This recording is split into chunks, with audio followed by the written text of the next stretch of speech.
नमस्कार दोस्तों, आप सभी का स्टडी फॉर यूपीएससी पीसीएस से हमें स्वागत है। इम्तिहान पब्लिकेशन का 69 बीपीएससी को लेकर टेस्ट सीरीज हम लोग लगा रहे हैं, जिसमें आज आपका जैन धर्म, बौद्ध धर्म, मौर्य एम्पायर और महाजनपद से जुड़े हुए सवाल होंगे। सभी सवालों को कीजिएगा ध्यानपूर्वक। 90 के करीब एमसीक्यू हैं इसमें, और एक एक सवाल को कीजिएगा। निगेटिव मार्किंग को भी कैलकुलेट कीजिएगा साथ में, जिससे आपको अपनी तैयारी का समग्र रूप में पता चल सके कि आपकी तैयारी कितनी अच्छी है और रिवीजन आपका अच्छे से हो सके। पहला शब्द है कि जिन शब्द का सर्वप्रथम प्रयोग किसके लिए किया गया था, तो महावीर स्वामी जी के लिए जिन शब्द का सबसे पहले प्रयोग किया गया था। जैन धर्म का वर्तमान नाम किस तीर्थंकर के काल में अस्तित्व में आया था, तो महावीर स्वामी के समय में ही जैन धर्म का नाम जैन धर्म पड़ा था। उससे पहले इसको निर्ग्रंथ कहा जाता था, निर्ग्रंथ कहा जाता था। जैन धर्म तीर्थंकर का अर्थ क्या होता है? तीर्थंकर का अर्थ होता है संसार सागर से पार कराने के लिए औरों को मार्ग बताने वाला। इसका आंसर ए हो जाएगा। चौथा सवाल है कि पार्श्वनाथ के द्वारा प्रतिपादित महाव्रतों में से कौन सा एक नहीं है? अहिंसा, अस्तेय, अपरिग्रह को पार्श्वनाथ जी ने दिया था, लेकिन ब्रह्मचर्य नामक महाव्रत जो है इसको महावीर स्वामी के द्वारा इंट्रोड्यूस किया गया था। उससे पहले 3 ही महाव्रत जैन धर्म में जाने जाते थे, ब्रह्मचर्य को महावीर स्वामी जी ने जोड़ा था। जैन धर्म के 5 महाव्रतों में सबसे अधिक महत्व किसे दिया जाता है? 5 का आंसर क्या हो जाएगा? सी, अहिंसा को सबसे ज़्यादा महत्व दिया जाता है। जैन धर्म में देवताओं का अस्तित्व स्वीकार किया गया है, पर उनका स्थान जीन से नीचे है। महावीर स्वामी का कहना था कि वैदिक अनुष्ठान करने और देवताओं से मदद मांगने से अच्छा है सदाचार का जीवन बिताना और बुरा काम न करना। तो छठे का आंसर क्या हो जाएगा? दोनों कथन सही दिए हुए हैं। 7 नंबर सवाल पर चलते हैं कि ऋग्वेद में किस जैन तीर्थंकरों की चर्चा हुई है, तो 7 का आंसर क्या हो जाएगा? ऋषभ देव और अरिष्ट नेमी का हमें नाम कहाँ पर मिलता है? ऋग्वेद में हमें उल्लेखित मिलता है। इसको जरूर ध्यान में रखिएगा, यूपीएससी ने भी पूछा था इसको। जैन धर्म के संस्थापकों के रूप में किसे जाना जाता है, तो 8 का आंसर क्या हो जाएगा? ऋषभ देव जी को जाना जाता है। ओके, निम्नलिखित में से कौन सा युग्म असत्य है? महावीर स्वामी का जन्म कुंडग्राम, महावीर स्वामी की मृत्यु पावापुरी, महावीर स्वामी तीर्थंकर के क्रम में 24वें, महावीर स्वामी को ज्ञान प्राप्त हुआ सरयू नदी के तट पर। तो 9 का आंसर क्या हो जाएगा? ये डी गलत दिया हुआ है। उनको ज्ञान की प्राप्ति कहाँ पर हुआ था? ऋजुपालिका नदी के तट पर उनको ज्ञान की प्राप्ति हुई थी। 9 की सरयुग, सरयुग गलत लिखा हुआ है। ऋजुपालिका नदी के तट पर उनको ज्ञान की प्राप्ति हुई थी। अगला सवाल क्या है? महावीर स्वामी ने अपने उपदेशों को देने के लिए किस भाषा का उपयोग करते थे, तो 10 का आंसर क्या हो जाएगा? प्राकृत भाषा का उपयोग करते थे, प्राकृत भाषा का। ओके, अगला निम्न से कौन सा कथन गलत है, तो देखिए इसमें से एक एक को पढ़िए कौन सा गलत है। जैन ग्रंथ भगवती सूत्र में महावीर की तपस्या और काया क्लेश का वर्णन मिलता है, जबकि क्या होगा? जैन ग्रंथ आचरांग सूत्र जो है उसमें महावीर जी की तपस्या और काया क्लेश के बारे में जानकारी मिलती है, भगवती सूत्र में नहीं मिलती है। कौन से ग्रंथ में? आचरांग सूत्र में महावीर जी की तपस्या और काया क्लेश के बारे में जानकारी मिलती है, इसलिए यहाँ पर डी गलत दिया हुआ है। महावीर स्वामी के अनुयायियों को मूलतः किस नाम से जाना जाता था? 12 का आंसर हो जाएगा निर्ग्रंथ के नाम से जाना जाता था। निम्नलिखित किसका संबंध जैन धर्म से नहीं है? 13 का आंसर क्या हो जाएगा? इसका आंसर हो जाएगा मध्यम प्रतिपदा। ये बौद्ध धर्म से संबंधित है, न कि जैन धर्म से। इसका आंसर क्या हो जाएगा? डी हो जाएगा, डी गलत दिया हुआ है। निम्न कथनों पर विचार कीजिए। प्रथम जैन भिक्षुणी चंपा थी, महावीर स्वामी के भिक्षुणी संघ की प्रधान चदन्ना थी, महावीर स्वामी के प्रथम अनुयायी शामिल बना। तो 14 का आंसर क्या हो जाएगा? इसमें से पूछा है कौन सा कथन गलत है। तीनों के तीनों कथन सही दिए हुए हैं, एक भी इसमें से गलत नहीं है। लेकिन यहाँ पर अगर देखेंगे तो शामिल नहीं, इनका नाम खामिल दिया हुआ है यहाँ पर, और इनका और भी किसी नाम से जाना जाता है। तो यहाँ पर तीसरा तो नाम अगर सही कर देंगे तो सही हो जाएगा, वरना इसमें गलत दिया हुआ था। इसका आंसर डी दिया है। उपयुक्त में से कोई सा भी गलत नहीं है। ज्ञान प्राप्ति के महावीर स्वामी ने अपना प्रथम उपदेश किसे दिया था ज्ञान प्राप्ति करने के बाद? 15 का आंसर क्या हो जाएगा? मेघ कुमार को दिया था, डी आंसर हो जाएगा। ज्ञान प्राप्ति के बाद महावीर ने अपना प्रथम उपदेश राजगृह के निकट वितुलांचल पर्वत पर पहाड़ी पर मेघ कुमार को दिया था। कुंडग्राम में महावीर ने देवानंद ब्राह्मणी तथा ब्राह्मण ऋषभ को दीक्षा दी थी। जामिल इनका प्रथम शिष्य था, जामिल बोला जाता है, जामिल। ओके, और चंदना इनकी प्रथम भिक्षुणी बनी थी। तो 15 का आंसर क्या हो जाएगा? डी हो जाएगा। जैन धर्म के त्रिरत्न में शामिल नहीं है, कौन सा? सम्यक ज्ञान, सम्यक दर्शन, सम्यक वाणी, सम्यक आचरण। 16 का आंसर क्या हो जाएगा? सम्यक वाणी शामिल नहीं है, सम्यक दर्शन, सम्यक ज्ञान और सम्यक आचरण को शामिल किया गया है। त्रिरत्न के अनुशीलन में निम्न 5 व्रतों महाव्रतों का पालन अनिवार्य है। अहिंसा, सत्यवचन, औस्तेय, अपरिग्रह, ब्रह्मचर्य का पालन अनिवार्य है। कल्प सूत्र में जैन तीर्थंकरों के जीवन की चर्चा है, जिसकी रचना किसके द्वारा की गई है? तो 17 का आंसर हो जाएगा भद्रबाहु के द्वारा कल्प सूत्र की रचना की गई है। महावीर स्वामी के मृत्यु के पश्चात नेम से किसे जैन धर्म का प्रधान बनाया गया था?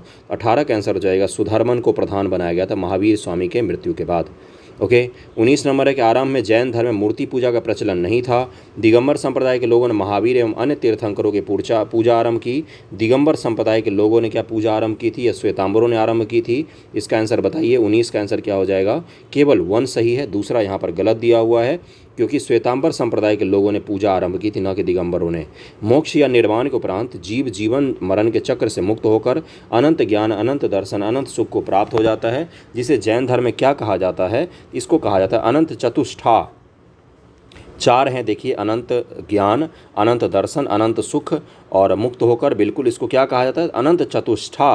अनंत चतुष्ठा को जरूर ध्यान में रखिएगा, ये कहा जाता है इसको। 20 का आंसर क्या हो जाएगा? ए हो जाएगा। अगला है कि जैन ग्रंथ परिशिष्ट प्रबंध में यह उल्लेख मिलता है कि मौर्य साम्राज्य में चंद्रगुप्त मौर्य के काल में 12 वर्ष का अकाल पड़ा था। क्या आपको सही लगता है ये? चंद्रगुप्त मौर्य अपने कार्यकाल में पड़े अकाल से निपटने से असफल रहने पर अपने गुरु भद्रबाहु के साथ कर्नाटक स्थित श्रवणबेलगोला जा गया, जहाँ अपने शरीर का परित्याग कर दिया और मृत्यु को प्राप्त किया था। चंद्रगुप्त मौर्य ने शतलेखना विधि के द्वारा अपने शरीर का परित्याग किया था। पूछा इसमें से कौन सा गलत दिया हुआ है? 21 का आंसर क्या हो जाएगा? डी हो जाएगा। तीनों स्टेटमेंट सही दिए हुए हैं, एक भी इसमें से गलत नहीं है। आपके कितने सही हो रहे हैं ये जरूर कमेंट करके बताइएगा, कितने अंक आ रहे हैं आपके। महावीर स्वामी ने यज्ञ और वेद की प्रामाणिकता को स्वीकार नहीं किया था। महावीर स्वामी अपने अनुयायियों को वस्त्र त्याग कर पूर्णतः नग्न रहने की बात करते थे। महावीर स्वामी का प्रतीक चिन्ह सिंह है, सिंह जिसको बोलते हैं। महावीर पुनर्जन्म और कर्मवाद में विश्वास नहीं करते थे। आपसे पूछा गया है निम्न कथनों विचार करिए। 22 का आंसर पूछा गया है, इसका आंसर क्या हो जाएगा? 1, 2 और 3 सही है, चौथा यहाँ पर गलत दिया हुआ है। महावीर स्वामी कर्मवाद और पुनर्जन्म में विश्वास करते थे। जैन धर्म अपने आध्यात्मिक विचारों को किस ग्रंथ से ग्रहण किया गया है? 23 का आंसर क्या हो जाएगा? 23 का आंसर हो जाएगा डी, इनमें से कोई नहीं। जैन धर्म ने अपने आध्यात्मिक विचार को सांख्य दर्शन से लिया हुआ है। सांख्य दर्शन का नाम आपने सुना होगा, उसी से लिया है। निम्न से कौन सा कथन गलत है? जैन धर्म में आत्मा की मान्यता है। मौर्योत्तर युग में मथुरा जैन धर्म का प्रसिद्ध केंद्र था। मथुरा कला का संबंध जैन धर्म से है। जैन धर्म संसार की वास्तविकता को स्वीकार नहीं करता है। 24 का आंसर क्या हो जाएगा? डी इसमें गलत दिया हुआ है, डी गलत दिया हुआ है। ओके, अगले पर चलते हैं हम लोग कि जैन मतानुसार नारी को भी आध्यात्मिक क्षमता के विकास के द्वारा निर्वाण प्राप्त करने का अधिकार है। महावीर स्वामी स्त्री के संग प्रवेश के समर्थक नहीं थे। आपसे असत्य कथन पूछा गया, कौन सा असत्य है? 25 का आंसर क्या हो जाएगा? केवल 1 असत्य है, बाकी दूसरा सही दिया हुआ है। जैन तीर्थंकर, उनके प्रतीक चिन्ह का मिलान कीजिए। ऋषभदेव, अजितनाथ, संभवनाथ, अभिनंदन, इन सभी को मैच करना इनके प्रतीक चिन्ह से। और ऋषभदेव जी का कौन सा हो जाएगा? तो सांड हो जाएगा। ऋषभ वृषभ ऐसे याद रखिएगा, तो ए का 1 हो जाएगा। उसके बाद अजितनाथ हैं, अजितनाथ जी का कौन सा हो जाएगा? तो हाथी हो जाएगा, बी का 2 हो जाएगा। उसका संभवनाथ जी का घोड़ा हो जाएगा और अभिनंदन जी का कपी हो जाएगा, यानी कि ए का 1, बी का 2, सी का 3, डी का 4 हो जाएगा। ओके, जैन साहित्य को क्या कहा जाता है? तो 27 का आंसर हो जाएगा ए, आगम कहा जाता है। जैन तीर्थंकर, उनके प्रतीकों को सही युग में नहीं है, ये पूछा गया है आपसे। 28 का आंसर क्या हो जाएगा? नेमिनाथ जी के सामने में हिरन लिखा हुआ है। नेमिनाथ जी का हिरन नहीं होगा, क्या होगा? नीलकमल, नील कमल हो जाएगा नेमिनाथ जी का, इसलिए पहला गलत है, बाकी तीनों सही दिया हुआ है। यहाँ पर स्टेटमेंट है, पढ़िए। श्वेतांबर मोक्ष प्राप्त करने के लिए वस्त्र त्याग आवश्यक नहीं मानते थे, जबकि दिगंबर आवश्यक मानते थे। आपसे सत्य कथन पूछा गया है। श्वेतांबर इसी जीवन में स्त्रियों को निर्वाण का अधिकारी मानते थे, जबकि दिगंबर इसका विरोध करते थे। दिगंबर महावीर को अविवाहित मानते थे, जबकि श्वेतांबर के अनुसार वे विवाहित थे। श्वेतांबर 19वें तीर्थंकर को स्त्री मानते थे, जबकि दिगंबर उसे पुरुष मानते थे। अब आपसे पूछा गया कौन सा कथन सत्य है? तो 29 का आंसर क्या हो जाएगा? कि सभी कथन सत्य दिए हुए हैं। सभी कथन उपरोक्त 1, 2, 3, 4 सभी सत्य दिए हुए हैं। ओके, अगले सवाल पर चलते हैं हम लोग। जैन तीर्थंकर के संबंध में विचार कीजिए। 23वें जैन तीर्थंकर पार्श्वनाथ का जन्म बनारस में हुआ था। प्रथम जैन तीर्थंकर ऋषभदेव का जन्म अयोध्या में हुआ था, जबकि मृत्यु निर्माण अष्टवाय अष्टपद में हुई थी। महावीर स्वामी जी के मृत्यु निर्माण मल्लराज सस्तीपाल के राजप्रसाद में हुआ था। 30 का आंसर क्या हो जाएगा? इसमें से पूछा असत्य कौन सा है? तो तीनों स्टेटमेंट सही दिए हुए हैं, एक भी गलत नहीं है। निम्न से कौन जैन तीर्थंकर नहीं था? तो 31 का आंसर क्या हो जाएगा? मक्खली गोसाल, ये जैन तीर्थंकर नहीं है।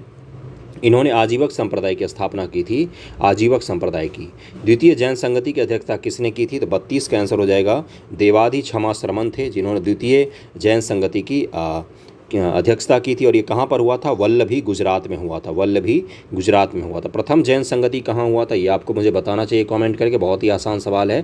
प्रथम जैन संगति के समय मगध का शासक कौन था? तो इस समय था चंद्रगुप्त मौर्य।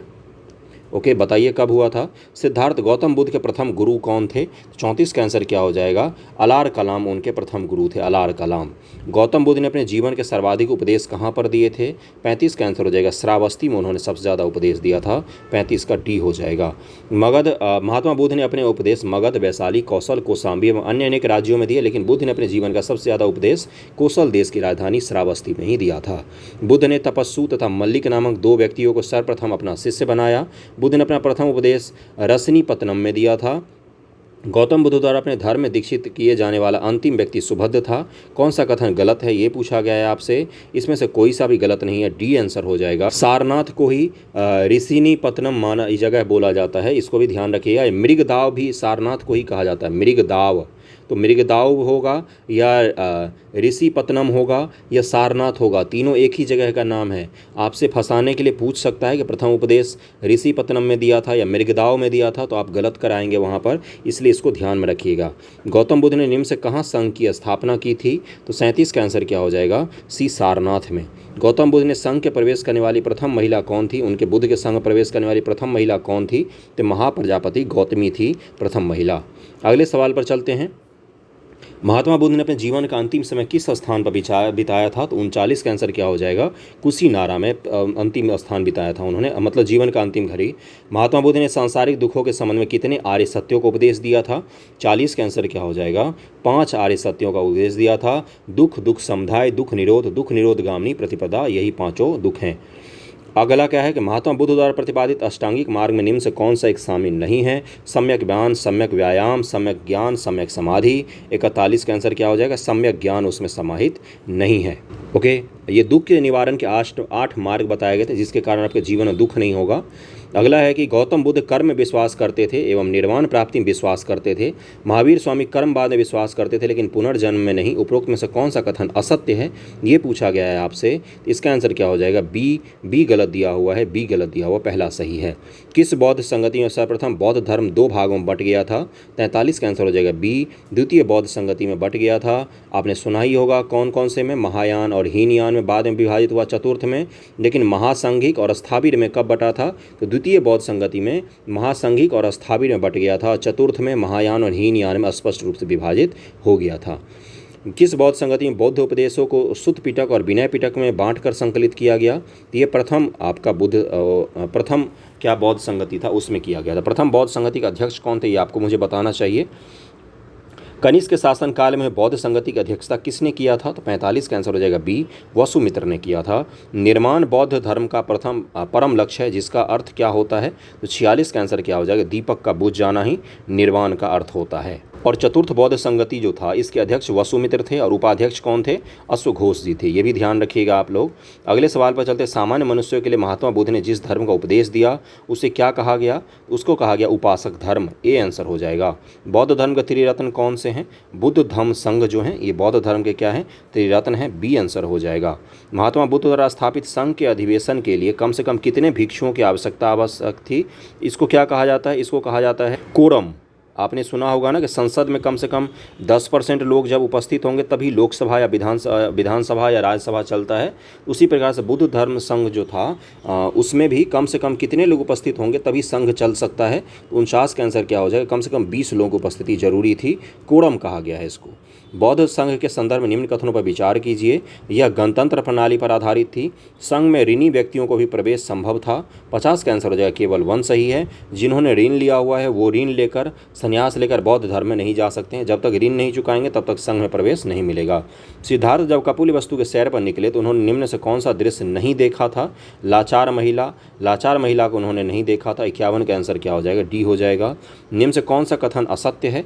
प्रथम बौद्ध संगति में बुद्ध के उपदेशों का संकलन सुत्त पिटक एवं विनय पिटक में किया गया। विनय पिटक की रचना उपाली के द्वारा की गई है। सुत्त पिटक की रचना आनंद के द्वारा की गई है। अभिधम्म पिटक में बौद्ध संघ के नियमों का वर्णन मिलता है। हमें किस में नियमों का वर्णन मिलता है? हमें विनय पिटक में नियमों का वर्णन मिलता है। 52 का आंसर डी गलत हो जाएगा। अभिधम्म पिटक में हमें क्या मिलता है? बुद्ध के उपदेश वगैरह अभिधम्म पिटक में डिटेल में मिलते हैं हमें। महासंघिक संप्रदाय की स्थापना किसने किया था? 53 का आंसर हो जाएगा महाकश्यप ने किया था महासंघिक की स्थापना, सी हो जाएगा।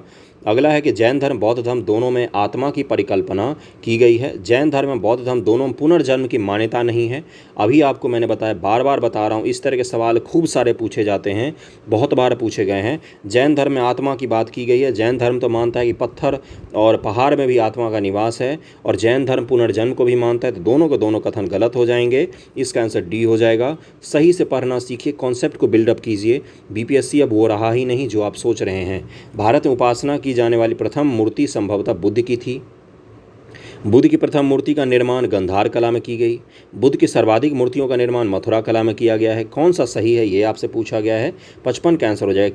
केवल इसका आंसर क्या हो जाएगा, केवल 1 सही है, बाकी इसमें दूसरा और तीसरा जो है ये गलत दिया हुआ है। ओके, देखिए, बुद्ध की प्रथम मूर्ति का निर्माण मथुरा कला में किया गया है, लेकिन बुद्ध की सबसे ज़्यादा मूर्ति बनाई गई है आपका गंधार कला में। ओके, दोनों में अंतर जरूर ध्यान में रखिएगा, क्योंकि आपके मेंस एग्जामिनेशन में पूछ सकता है मथुरा कला और गंधार कला। विज्ञानवाद, योगाचर की स्थापना ईसा की 3री शताब्दी में किसके द्वारा की गई थी। तो ये इसकी स्थापना की गई थी विज्ञानवाद का मैत्रेय नाथ के द्वारा। चतुर्थ बौद्ध संगति में बौद्ध धर्म पुनः हीनयान महायान 2 भागों में विभाजित हो गया था, और उसके बाद से विज्ञानवाद की स्थापना ईसा के 3वीं शताब्दी में मैत्रेय नाथ ने की थी, और असंग तथा वसुबंध के द्वारा इसका प्रसार किया गया था विज्ञानवाद का। शून्यवाद और माध्यमिक विज्ञानवाद, योगाचार शून्यवाद के प्रवर्तक कौन हैं, तो वो हैं आपका नागार्जुन महोदय। ओके, बुद्ध के जीवन की महत्वपूर्ण घटना, उनसे संबंधित स्थल का मिलान कीजिए। जन्म उनका कहाँ पर हुआ था, ज्ञान की प्राप्ति कहाँ पर हुई थी। जन्म उनका हुआ था लुम्बिनी में, 1 का 2 हो जाएगा, 1 का 2 इसमें है। ज्ञान की प्राप्ति कहाँ पर हुई थी, तो ज्ञान की प्राप्ति हुई थी बोध गया में। बोध गया कहाँ है भाई, बोध गया ये रहा, यानी कि बी का 3 हो जाएगा, यानी कि डी आंसर होना चाहिए इसका। महापरिनिर्वाण कहाँ पर हुआ था, तो कुशीनगर में हुआ था। और प्रथम प्रवचन कहाँ पर दिया था उन्होंने, तो ये दिया था सारनाथ में। सी का 4 हो जाएगा। आसान सवाल था ये तो। बौद्ध धर्म में कमल चिन्ह का संबंध किससे है, तो 58 का आंसर क्या हो जाएगा। गौतम बुद्ध को जो उनका जन्म होता है उसको कमल से निरूपित किया जाता है, कमल से। अगले सवाल पर चलते 59 नंबर पर। गौतम बुद्ध के संदर्भ में निम्न से कौन सा कथन गलत है। तीनों स्टेटमेंट चारों को पढ़िए, इसमें से ढूंढ कर निकालने कौन सा गलत दिया हुआ है। बुद्ध ने अपने जीवन की अंतिम वर्षा ऋतु कुशीनगर में बिताई थी, ये यहाँ पर गलत दिया हुआ है। बुद्ध ने अपने जीवन की अंतिम वर्षा ऋतु जो है वो वैशाली में बिताई थी, न कि कुशीनगर में। कुशीनगर में की मृत्यु हुई थी। गौतम बुद्ध को एक देवता का स्थान निम्न से किस राजा के समय प्राप्त हुआ है, तो 60 का आंसर क्या हो जाएगा। कनिष्क के समय महायान धर्म का बहुत ज़्यादा प्रसार किया गया, और इसी समय महात्मा बुद्ध जो है एक देवता के रूप में स्थापित हो गए थे। बुद्ध के जन्म के पूर्व लगभग 6ठी शताब्दी ईसा पूर्व भारतवर्ष कितने महाजनपदों में बटा हुआ था। 61 का आंसर क्या हो जाएगा। लगभग में भारत में 16 महाजनपदों का जिक्र मिलता है। अंगुत्तर निकाय, बौद्ध ग्रंथ है अंगुत्तर निकाय उससे, और जैन ग्रंथ है आपका भगवती सूत्र, उससे हमें 16 महाजनपदों के जिक्र मिलते हैं। एकमात्र महाजनपद अस्मक जो दक्षिण भारत में था किस नदी के किनारे स्थित है, तो 62 का आंसर हो जाएगा। गोदावरी नदी के किनारे स्थित है दक्षिण भारत के एकमात्र महाजनपद, जिसको अस्मक कहा जाता है। जैन धर्म के किस ग्रंथ में 16 महाजनपदों की सूची मिलती है, अभी मैंने बताया भगवती सूत्र है। 63 का आंसर क्या हो जाएगा, बी हो जाएगा। निम्न से किस महाजनपद में गणतंत्रात्मक व्यवस्था विद्यमान थी। 64 का आंसर हो जाएगा। वज्जी और मल्ल ऐसे गणतंत्र थे जहां पर गणतंत्र की महाजनपद थे, जहां पर गणतंत्र की व्यवस्था विराजमान थी। अंग महाजनपद का सबसे प्राचीनतम उल्लेख कहां पर मिलता है हमें। 65 का आंसर हो जाएगा। अथर्ववेद में हमें अंग महाजनपद के बारे में जानकारी मिलती है। अंगराज कर्ण यहीं का शासक था महाभारत के दौरान, जो आप सुनते हैं। अंग को किस मगध शासक ने जीतकर अपने राज्य में ला लिया था, इसका नाम था बिंबसार। बहुत ही ज़्यादा महत्वाकांक्षी शासक था बिंबसार। बिंबसार किस वंश से संबंधित है, तो हर्यक वंश का राजा था बिंबसार। उसके बाद इसका और जब इसने बिंबसार ने जीता था उसको, बिंदुसार नहीं बिंबसार होगा। बिंबसार ने जब अंग को जीता था तब अंग का राजा कौन था, तो ब्रह्मदत्त था। मिलान कीजिए महाजनपद और राजधानी। अवंती की किसकी राजधानी थी, और वत्स की राजधानी किसकी थी। वत्स की राजधानी क्या थी। कोसल की राजधानी अस्मक, और कंबोज की राजधानी कौन सी थी। आसान है सारे के सारे। अवंती की राजधानी कौन सी हो जाएगी, उज्जैन या माहिष्मती। माहिष्मती आपने सुना होगा, बाहुबली वाला, वो माहिष्मती केवल नाम है, यहाँ पर राजधानी थी ये। वत्स की राजधानी कौन सी हो जाएगी, तो कौशाम्बी वत्स की राजधानी। उसको ऐसे कौशल की राजधानी कहाँ पर थी, तो श्रावस्ती हो जाएगा। सी का 4 हो जाएगा। अस्मक की राजधानी पोटली या पोतन कहा जाता है उसको। कंबोज की राजधानी हाटक। ओके, ये चीज़ क्लियर हो गया होगा। इस हिसाब से आंसर क्या हो जाएगा, डी हो जाएगा। किस मगध शासक ने महात्मा बुद्ध की सेवा में राजवैद्य जीवक को भेजा था? तो 68 का आंसर क्या हो जाएगा? बिंबिसार ने इनके पास भेजा था। बिंबिसार इनका मित्र था। हरेक वंश का अंतिम शासक कौन था? 69 का आंसर हो जाएगा सी, नागदशक। मगध के शासक कालाशोक ने मगध की राजधानी वैशाली से हटाकर कहाँ स्थापित कर दी थी? तो ये पाटलिपुत्र में स्थापित कर दी थी इसने। अगले सवाल पर चलते हैं हम लोग। मगध पर शासन करने वाला सबसे प्राचीनतम वंश कौन सा है? 71 का आंसर हो जाएगा बृहदत्त वंश है, इसमें डी आंसर हो जाएगा। भारतीय इतिहास में वो प्रथम शासक जिसने अस्थायी सेना रखी थी? तो 72 का आंसर कौन सा हो जाएगा? बिंबिसार था वो पहला शासक जिसने अस्थायी सेना रखी थी। 73 के नंद वंश के राजा महापद्म नंद को पराजित कर चंद्रगुप्त मौर्य ने मगध पर मौर्य वंश की स्थापना की थी। क्या ये सही है? बताइए क्या ये सही होगा? अगला है ब्राह्मण साहित्य में चंद्रगुप्त मौर्य को बताया गया है, चंद्रगुप्त मौर्य को बताया गया है, आगे का नहीं लिखा है इन्होंने। बौद्ध एवं जैन ग्रंथ में चंद्रगुप्त मौर्य को क्षत्रिय कुल में उत्पन्न बताया गया है। तो 73 का आंसर क्या हो जाए? कौन सा गलत है इसमें? इसमें पहला गलत है, महापद्म नंद को उसने नहीं हराया था बल्कि घनानंद को हराया था। इसका आंसर क्या हो जाएगा? पहला गलत है इसमें, बाकी दूसरा तीसरा सही है। यहाँ पर क्या होगा? ब्राह्मण साहित्य में चंद्रगुप्त मौर्य को शूद्र बताया गया है, बस यही होगा। बाकी जो बौद्ध और जैन है इसमें उसको क्षत्रिय कुल का शासक बताया गया। ओके, अगला सवाल है आपका कि किस ग्रंथ में चंद्रगुप्त मौर्य के लिए वृषल शब्द का प्रयोग किया गया है? गला मेरा खराब हो गया है। 74 के आंसर क्या हो जाएगा? डी, मुद्रा राक्षस। मुद्रा राक्षस विशाख दत्त की बुक है, विशाख दत्त की बुक है मुद्रा राक्षस। किस अभिलेख से ज्ञात होता है कि चंद्रगुप्त मौर्य का साम्राज्य विस्तार पश्चिम भारत में भी था? तो 75 का आंसर क्या हो जाएगा? जूनागढ़ अभिलेख से हमें पता चलता है। भारतीय इतिहास में किसे मुक्तिदाता के रूप में जाना जाता है? तो चंद्रगुप्त मौर्य को जाना जाता है। क्यों? क्योंकि इसने जो सिकंदर वगैरह का राज फैला हुआ था उन सबको मार्ग भगा दिया था भारत से। मेगास्थनीज अपनी पुस्तक इंडिका में भारतीयों को कितने श्रेणियों में विभाजित किया है? तो 77 का आंसर हो जाएगा 7 श्रेणियों में विभाजित किया है। दार्शनिक, किसान, अहीर, कारीगर, सैनिक, निरीक्षक एवं सभासद, यही 7 जो काम है भारत में, अलग अलग वर्ग हैं, उसको उसने 7 जाति समझ लिया था इस मूर्ख आदमी ने, मेगास्थनीज ने। चंद्रगुप्त मौर्य के कब सेल्यूकस निकेटर को हराया था? 78 का आंसर क्या हो जाएगा? 305 ईस्वी में हराया था। अगला है चंद्रगुप्त मौर्य और सेल्यूकस निकेटर के बीच हुए युद्ध का वर्णन निम्न से किसने किया है? तो ये किया है आपका एप्पियानस ने।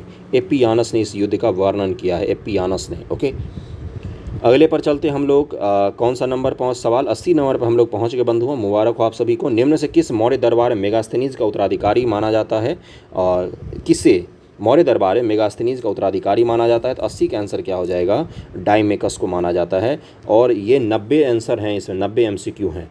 90 में से आपके कम से कम 75 सही होने चाहिए बंधु। इससे कम अगर आपके हो रहे हैं तो यकीन मानिएगा अलार्मिंग सिचुएशन, क्योंकि बहुत आसान सवाल हैं। 75 से ज़्यादा सही करने की कम से कम कोशिश कीजिएगा।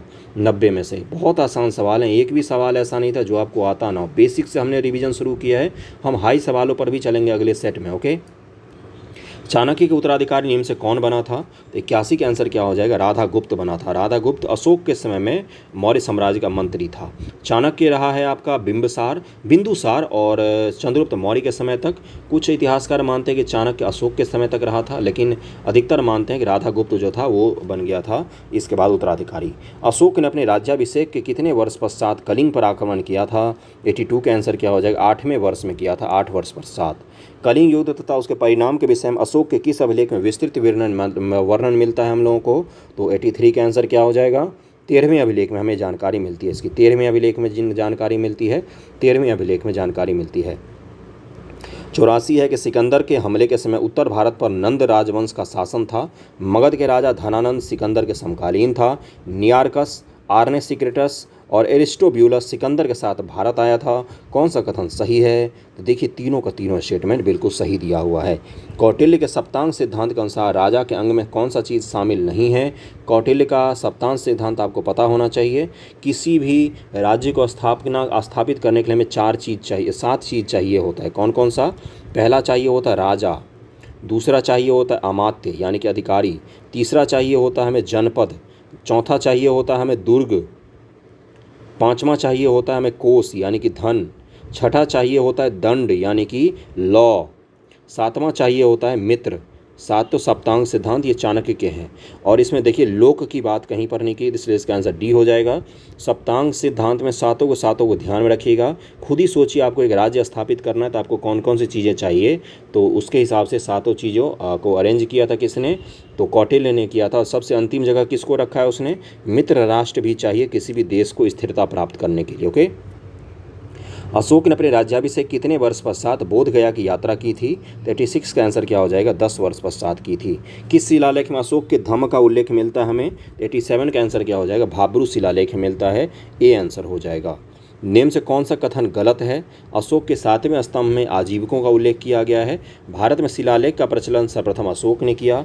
अशोक ने अरमाइक लिपि के अभिलेख उत्तर पश्चिम पाकिस्तान से प्राप्त हुए हैं। अशोक के अभिलेख पढ़ने में सबसे पहली सफलता 1857 में जेम्स प्रिंसेप को हुई थी। तो 88 का आंसर क्या हो जाएगा? अशोक के अरमाइक लिपि का अभिलेख उत्तर पश्चिम पाकिस्तान से प्राप्त हुआ है, ये यहाँ पर गलत दिया हुआ है। उत्तर पश्चिम पाकिस्तान में खरोष्ठी लिपि का उपयोग किया गया था और अरमाइक का उपयोग किया गया था अफगानिस्तान में, इसलिए ये सी स्टेटमेंट गलत दिया हुआ है। खरोष्ठी लिपि का उपयोग पाकिस्तान से उत्तर पश्चिम पाकिस्तान से प्राप्त हुआ है, ये यहाँ पर गलत दिया हुआ है। 89 नंबर सवाल पर चलते हम लोग। कैसा लगा है वीडियो ज़रूर बताइएगा, अच्छा लगा हो तो शेयर कर दीजिएगा। पहला अभिलेख अशोक के शिलालेख है, उसमें वर्जित विषय का सही युग्म नहीं है, तो ये आपको ढूंढना है कौन सा इसमें गलत मैच किया हुआ है। 9वां शिलालेख, इसमें अशोक के तीर्थ यात्राओं का उल्लेख किया गया, ये यहाँ पर गलत दिया हुआ है। देखिए मैं आपको बता देता हूँ कि सच्ची भेंट, शिष्टाचार वगैरह का जिक्र आपको 9वीं शिलालेख में मिल जाएगा। ओके, इसको ध्यान रखिएगा। मौर्य काल में वह कर जो अनाज के रूप में न लेकर नगद में लिया जाता था उसे क्या कहा जाता था? तो 90 का आंसर हो जाएगा, उसको हिरण्य कहा जाता था, हिरण्य कहा जाता था। तो ये 90 सेट का एक और सेट मैंने कंप्लीट कर दिया 90 सवाल का। कैसा लगा सेट ज़रूर बताइएगा। कितने अंक आए हैं वो ज़रूर कमेंट कीजिए। अच्छे अंक आए हैं तो अच्छे से पढ़िए, रिवीजन कीजिए और भी ज़्यादा। अगर ख़राब अंक आए हैं तो अभी आपके पास समय कम है, थोड़ा सा अच्छे सीरियसली पढ़ लीजिए। थैंक यू सो मच आप सभी का।